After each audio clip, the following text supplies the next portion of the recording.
ओम शांति। आज हम बाप दादा की नेक्स्ट अव्यक्त वाणी पे बात करेंगे, जिसमें 9/6/1969 की अव्यक्त वाणी है। सुस्ती का मीठा रूप है आलस्य। यहाँ पे बाबा हमें आलस्य की डेफिनेशन बता रहे हैं कि सुस्ती का मीठा रूप क्या होता है। वह होता है आलस्य। तो हम अपने पुरुषार्थ में कितना आलस्य करते हैं और कितनी सुस्ती रखते हैं, उसके बारे में बाबा आज विस्तार से बता रहे हैं। सभी व्यक्त में होते अव्यक्त स्थिति में हो। अव्यक्त स्थिति किसको कहते हैं, उसकी पहचान है। पहले है अव्यक्त स्थिति की पहचान, और पहचान के बाद फिर है परख। तो इन दोनों बातों का ज्ञान है। ज्ञान अव्यक्त स्थिति को किसको, यहाँ पे बाबा बोल रहे हैं कि अव्यक्त स्थिति किसको कहते हैं, जिसमें व्यक्त का भान न रहे। व्यक्त में कार्य करते हुए भी व्यक्त का भान कैसे नहीं रहेगा। व्यक्त में होते हुए अव्यक्त स्थिति में स्थित रहे, यह कितना अनुभव होता है। आज ये भी सभी से पूछना है। अव्यक्त स्थिति में ज़्यादा से ज़्यादा कितना समय रहते हो, ज़्यादा में ज़्यादा कितना समय होना चाहिए, मालूम है। बाबा ने कहा 8 घंटा। संपूर्ण स्टेज के हिसाब से तो 8 घंटा भी कम से कम है। आप सभी के वर्तमान पुरुषार्थ के हिसाब से 8 घंटा ज़्यादा है। कोई ने भी हाथ नहीं उठाया। अच्छा, जो 6 घंटे तक पहुँचे हैं वह हाथ उठाए, कोई नहीं उठाता है। यहाँ पे बाबा बोल रहे हैं कोई ने नहीं उठाया हाथ। अच्छा, जो 4 घंटे तक पहुँचे वह हाथ उठाए, तो कोई ने 6 घंटे में, कोई ने 2 घंटे में हाथ उठाया। इस रिजल्ट के हिसाब से कितना समय पुरुषार्थ करना चाहिए। कोर्स भी पूरा हो गया, रिवाइज कोर्स भी हो रहा है, फिर भी मेजॉरिटी की रिजल्ट इसका क्या। सभी पुरुषार्थ भी करते हैं, उमंग भी हैं, लक्ष्य भी हैं, फिर भी क्यों नहीं होता। अटेंशन कम है। बाबा यहाँ पे कहना चाह रहे हैं कि आप लोगों का अटेंशन कम है पुरुषार्थ पे। किस बात का टेंशन कम है। ये तो अटेंशन सभी रखते हैं ना, कि लायक बने, नज़दीक आए, फिर भी मुख्य अटेंशन कम है, जिस कारण अव्यक्त स्थिति कम रहती है। सभी पुरुषार्थी ही यहाँ बैठे हो ना। बाबा हम बच्चों से पूछ रहे हैं कि आप सभी पुरुषार्थी तो बैठे हो यहाँ पे, बाहर वाला थोड़ी है ना, अज्ञानी आत्मा थोड़ी है, सभी पुरुषार्थी है बाबा के बच्चे। तो यहाँ पे बाबा ने कहा कोई होगा जो कहे कि मैं पुरुषार्थी नहीं हूँ। पुरुषार्थ होते हुए भी कमी क्यों। कारण अंतर्मुख रहना चाहते हुए भी क्यों नहीं रह सकते। बाह्य मुक्ता में क्यों आ जाते हो। ज्ञानी तो आत्मा भी तो सभी बने हैं। ज्ञानी तो आत्मा समझदार बनते हुए भी बेसमझ क्यों बन जाते हो। समझ तो मिली है ना। समझ का कोर्स भी पूरा हो चुका है। कोर्स पूरा हुआ, गोया समझदार बन ही गए हैं, फिर भी बेसमझ क्यों बनते हो। बाबा हम बच्चों से पूछ रहे कि फिर भी बेसमझ क्यों बनते हो। मुख्य कारण ये देखा जाता है कि कोई में अलबेलापन आ गया है, जिसको सुस्ती कहते हैं। सुस्ती का मीठा रूप है आलस्य। आलस्य भी कई प्रकार का होता है, तो मेजॉरिटी में किस न किस रूप में आलस्य और अलबेलापन आ गया है। अच्छा भी हैं कि पुरुषार्थ भी हैं, इच्छा भी है, पुरुषार्थ भी हैं, लेकिन आलस्यपन और अलबेलापन होने के कारण जिस तरह से पुरुषार्थ करना चाहिए वह नहीं कर पाते हैं। बुद्धि में ज़्यादा ज्ञान आ जाता है, तो उससे फिर ज़्यादा अलबेलापन हो जाता है। जो अपने को कम समझदार समझते हैं वे फिर भी तीव्र पुरुषार्थ कर रहे हैं, लेकिन जो अपने को ज़्यादा समझदार समझते हैं वे ज़्यादा अलबेलेपन में आ गए हैं। जैसे पहले पुरुषार्थ की तड़पन थी, ऐसा बनकर ही दिखाएंगे, ये कर ही दिखाएंगे। अभी वह तड़पन खत्म हो गई है, तृप्ति हो गई है, अपने आप से तृप्त हो गए हैं। ज्ञान तो समझ लिए हैं, सर्विस तो कर ही रहे हैं, चल ही रहे हैं। यह तृप्त आत्मा इस रूप से नहीं बनना है।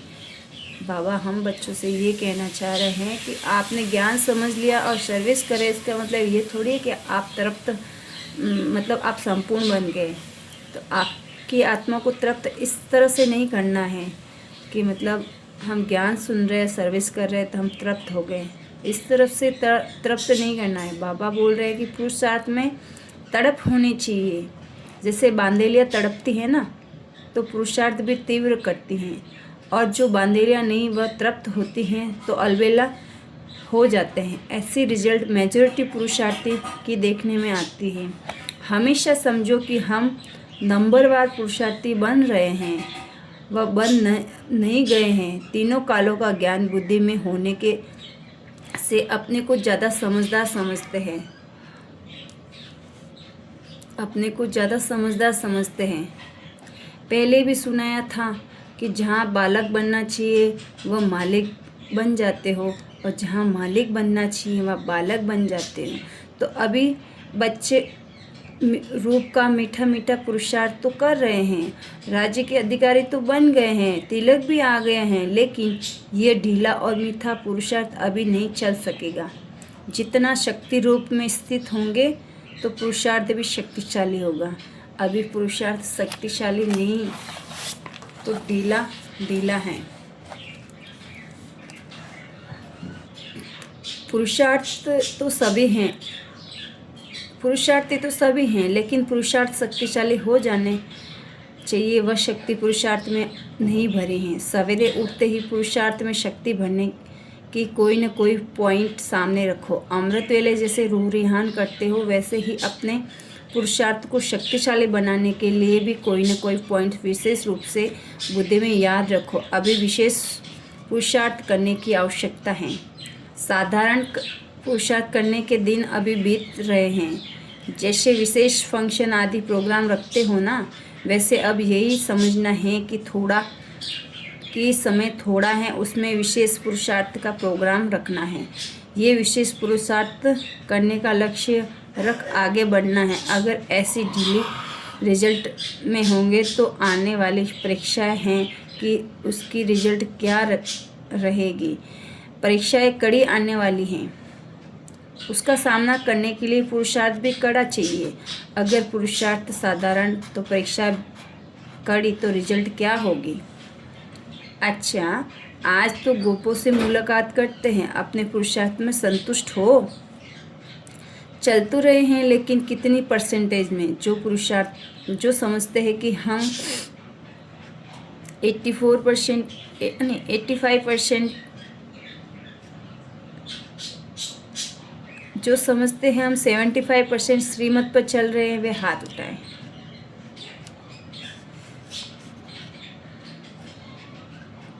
कईयों ने हाथ उठाया। अच्छा, मुख्य श्रीमत क्या है। मुख्य श्रीमत यही है कि ज़्यादा से ज़्यादा समय याद की यात्रा में रहना है, क्योंकि इस याद की यात्रा से ही तो पवित्रता, देवी गुण और सर्विस की सफलता भी होगी। जो 75% श्रीमत पर चलते हैं उनों का याद चार्ट कितना है, यह याद का चार्ट भी 75% होना चाहिए। इसको कहेंगे पूरी श्रीमत पर चलना। आज खास गोपों के आगे किया है। आज खास गोपों को आगे किया गया है, गोपियाँ को पीछे मंगाया है, क्योंकि जब भी मिलन की कोई बात होती है तो गोपियाँ जल्दी आ जाती हैं, गोप देखते रह जाते हैं। गोपों को जिम्मेवारी भी तो देनी है, यूँ तो दे दी हुई है। जैसे आप लोगों के चित्र में दिखाया है ना कि द्वापर के बाद ताज उतर जाते हैं, तो जिम्मेदारी का ताज भी दिया हुआ है तो मकान, लेकिन कभी कभी जानबूझकर भी उतार देते हैं और माया भी उतार देती हैं। सतयुग में तो ताज इतना हल्का होता है जो मालूम ही नहीं पड़ता कि कुछ बोझ सिर पर है। सतयुग की सीढ़ियाँ सामने आती है या नहीं? सतयुग के नज़ारे स्वयं ही सामने आते हैं या लाते हो? जितना जितना आगे बढ़ेंगे, न चाहते हुए भी सतयुग के नज़ारे स्वयं ही सामने आएंगे। लाने की ज़रूरत भी नहीं पड़ेगी। जितना जितना नज़दीक आते जाएंगे उतना उतना नज़ारे भी नज़दीक होते जाएंगे। यहाँ पे बाबा हमें अपनी स्टेज के बारे में बता रहे हैं कि आपकी स्टेज जितनी जितनी सतयुग के लायक बनेगी उतने उतने सतयुग के नज़ारे भी आपके सामने आते जाएंगे। उसको किसी भी साधन के द्वारा हमें सामने लाने की ज़रूरत नहीं पड़ेगी, वह ऑटोमेटिक ही हमारे सामने इमर्ज होंगे। यहाँ पे बाबा ये बोलना चाह रहे हैं, सतयुग में तो चलना है और खेल पाल करना है, ये तो निश्चय है ही।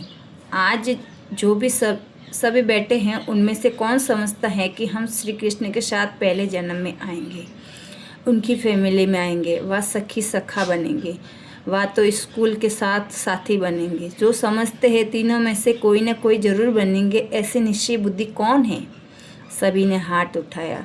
नज़दीक आने वालों की संगम युगी में निशानी क्या होगी? ये कौन अपने को नज़दीक समझते हो? यज्ञ सर्विस व बाप दादा का कार्य है, उसमें जो नज़दीक होगा वही वहाँ खेलपाल आदि में नज़दीक होंगे। यज्ञ की जिम्मेदारी व बाप दादा के कार्य की जिम्मेवारी में नज़दीक जितना जितना होंगे उतना वहाँ भी नज़दीक रहेंगे, नज़दीक होंगे। नज़दीक होने की परख कैसे होगी? हर एक को अपने आप से पूछना चाहिए कि जितना बुद्धि, जितना तन मन धन और जितना समय लौकिक जिम्मेवारियों में देते हो उतना ही इस तरफ देते हो। इस तरफ ज़्यादा देना चाहिए। अगर ज़्यादा नहीं तो उसका वजन एक जैसा है। अगर दोनों तरफ एक जितना है तो नज़दीक गिना जाएगा। इस हिसाब से तो अपने को परखना है कि अभी रिजल्ट में लौकिक जिम्मेदारियों का बोझ ज़्यादा देखने में आता है। खास मुख्य गोपों को ये बातें बहुत ध्यान में रखनी चाहिए कि आज का दिन जो बीता कितना समय लौकिक जिम्मेदारियों की तरफ दिया और कितना समय अलौकिक और पालौकिक जिम्मेदारियों की तरफ दिया। अपने को मददगार बने, कितने मददगार बने, ये चेकिंग करते रहेंगे तो पता पड़ेगा कि कौन सी तरफ खाली है। सभी प्रकार की परिस्थितियों में रहते हुए भी कम से कम दोनों तरफ जितना ज़रूर होना चाहिए, कम नहीं। एक